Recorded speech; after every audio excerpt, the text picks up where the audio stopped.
খুব খারাপ সময় পার করছি, সবাই আমার জন্য দোয়া করবেন। খারাপ সময় বলতে যে অভাব অনটন বা এটাই সবসময় যে খারাপের মধ্যে পড়ে বা লাইফে কোনো অবনতি হচ্ছে, এটা ছাড়াও খারাপ সময় যেটা আমার কাছে নিজেকে সময় না দিতে পারা একটা ব্যর্থতা। রাতে ঠিক মতো ঘুমাইতে পারি না, দিনে ঠিক মতো রেস্ট নিতে পারি না, টাইম টু টাইম খাইতে পারি না, টাইম টু টাইম গোসল দিতে পারি না, কোনোদিন সকালে তো কোনোদিন রাতের বেলা, কোনোদিন সারাদিনে খাবার খাই একবেলা। কেন জানি জীবনের মধ্যে একটা জটিলতা চলে আসলো। আমি জীবনকে যত সিম্পল ভাবে তৈরি করতে চাইছি, জীবন ততটাই জটিল হয়ে গেছে। আমি চিন্তা করতাম জাস্ট একটা সংসার করব, হাজবেন্ড হবে, রান্না করব, সে খাবে, প্রশংসা করবে, বাচ্চাদেরকে নিয়ে স্কুলে যাব, সাইকেলিং শিখাবো, ব্যাডমিন্টন খেলা শিখাবো, দাবা খেলা শিখাবো। আসলে সেই আমিটা এখন যেমন ঘর সাজাইতে হয় তেমন বাহিরটাও সবকিছু দেখতে হয়। আছি আলহামদুলিল্লাহ, হয়তো পজিশন আছে, হয়তো নাম আছে, হয়তো নিজের কিছু আছে, অস্তিত্ব, নিজের পায়ে দাঁড়াইছি, সেটা হয়েছে। কিন্তু কেন যেন আমি অন্যের ঘরে সংসার করতাম, এই বিষয়টাই খুব ভালো লাগতো। যদিও এত ঘাত প্রতিঘাতের পরে আর রুচি নেই,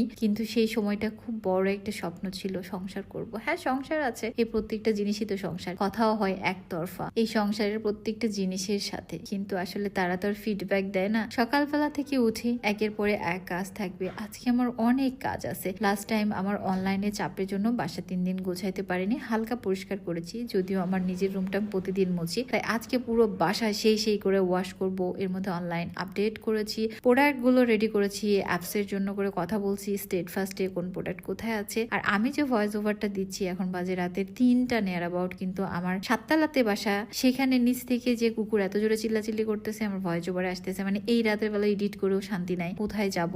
আমার রান্নাঘর সবার অনেক পছন্দের, আমার বাসা গোছানোর ভিডিও সবার অনেক পছন্দের, তাই আমি এটা আবারও শেয়ার করলাম। সবাই নাকি দম বন্ধ হয়ে যায় আন্নিপুর বাসা না দেখলে। আর আমার রিলেটিভদের সাথে দেখা হলে বলে, আন্নি তুমি অনেক ভালো রান্না করতে পারো। অ্যাকচুয়ালি আমি রান্না করতে পারি আলহামদুলিল্লাহ ভালো, কিন্তু লাস্ট 6 মাস ধরে আমাকে আপনারা কেউই মনে হয় না রান্না করতে দেখছেন। খুব টুকটাক নুডলস এগুলো অনেকেই রেডি করে দেয়, আমি শুধু একটু তেলানি দেই। তো একের পর এক আমার এরকম কাজ থাকে, বাসা টাসা পরিষ্কার করা, রান্নাঘর সব পরিষ্কার করে টোরে মুছে টুচে, ফার্নিচার এই সব কিছু করে আবার কাপড় চোপড় ভিজে দিলাম, এগুলো ওয়াশ করতে হবে। আর ফাইনালি আমাদের পুরো রুমটা এরকম সুন্দর করে সাজিয়ে ফেলেছি। সামনে শরতের সিজন আসতেছে, দিনটা আমার খুবই প্রিয়, কিন্তু এবছর শরৎ মানে একটা একাকিত্ব, অনেক কষ্টের ব্যাপার। জানি না যেগুলো পছন্দের বিষয় থাকে সেগুলোতেই কেন কষ্ট জেগে ওঠে। আপনাদের সাথেও কি এমন হয়? আমার লাইফটার মধ্যেই যেন যেখানে একটু সুখ পাই, সেখানে কষ্টটা তার থেকে দ্বিগুণ হয়ে দাঁড়িয়ে যায়। মাঝে মাঝে মনে হতো এটা শুধু আমার সাথেই হয়, কিন্তু এখন আপুরা যখন আমার সাথে এসে গল্প করে তখন বুঝি না, সবার সাথেই হয়। আমার ডাইনিং যাদের পছন্দ স্ক্রিনশট নিয়ে আপনারা বানিয়ে ফেলবেন, আমার আশা করবেন না। আমি অনেক ব্যস্ত থাকি, হয়তো বা SMS গুলো দেখতে পারি না। আমার সোফাটাও অনেকের পছন্দ, এর মধ্যে কয়েকজন বানিয়ে ফেলেছে। আরেকটা বিষয়, আমার রুমের খাটটা কই থেকে বানানো সেটাও বলেন। এটা আমার ছোটবেলায় যখন আমি ইন্টারমিডিয়েট কমপ্লিট করেছি তখন আমার বাবা এই সবকিছু আমাকে রেডি করে দিয়েছে। যদিও আমাকে আগে একটা অন্য ফার্নিচার দেওয়া হয়েছিল, যেগুলো রাজকীয় আমার কাছে মনে হয়েছে খুবই গিদিমিচ্ছি, ওটা আমি ইউজ করিনি। দেন পরে আমি এরকম খুবই সিম্পলিটাই ইউজ করছি, এবং আমি শুরু থেকে শেষ পর্যন্ত যেগুলো ড্রেস পরেছি সবই আমার পেজে। আর প্রথম থেকে আমাকে যে লং নাইট ড্রেসটা পরতে দেখেছেন, সেটা আমাদের একেবারে আপডেট একটা প্রোডাক্ট। ওটা 2টা কালার আছে, আপনাদের যাতে ভালো লাগবে নিবেন। আর নতুন এই গেঞ্জি সেটটা যে এত সুন্দর, আমার মনে সবার এটা অ্যাকসেপ্ট করে নেওয়া উচিত, কতটা কমফোর্টেবল এবং স্টাইলিশ, এত চমৎকার।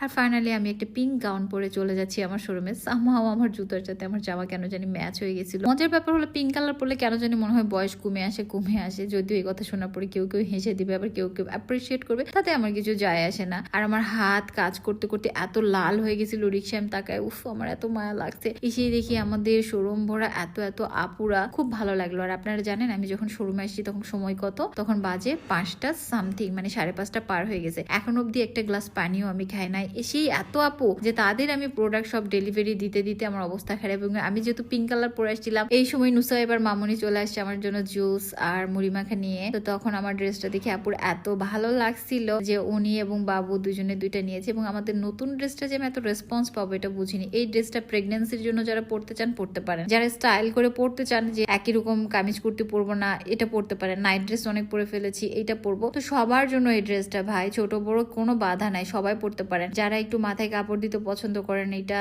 আসলে ফিটিং না, তো সেক্ষেত্রেও পড়তে পারেন। সবার সাথে আসলে যুদ্ধ করতে করতে দিন শেষ হয়ে যায়। আর এর মধ্যে রীতিরা আসছিল, থ্যাঙ্কস টু রীতি, এত ভালো একটা মেয়ে আমাকে এত সাপোর্ট করে। আর এই ড্রেসগুলো কি কালার আছে সেগুলো আপনাদের সাথে শেয়ার করবো। এর মাঝে শোরুমগুলো আগে সুন্দর করে আমি গুছিয়ে নিলাম, সবাই চলে গেছে, আমি আর অনেকে আছি। এখন বাজে রাতের 11টা, আর আমি কালারগুলো দেখাচ্ছিলাম। যদিও আমাদের এগুলো সম্পূর্ণ ড্রেস সোল্ড আউট, এখন আর কোনো ড্রেস নাই। একদিনের ব্যবধানে সম্পূর্ণ ড্রেস আলহামদুলিল্লাহ শেষ হয়ে গেছে। নতুন কালারের জন্য আপনারা আপনারা অপেক্ষা করবেন এবং আমাকে অনেক অনেক ভালোবাসা দিবেন। আপনারা না ভালোবাসলে কিন্তু আমি টোটালি একা। একটা মানুষ আমাকে ছেড়ে চলে গেছে বিধায় আজকে আপনারা সবাই আমার পাশে। আপনারা আমাকে এভাবেই ভালোবেসে আগলে রাখবেন। আল্লাহ হাফেজ।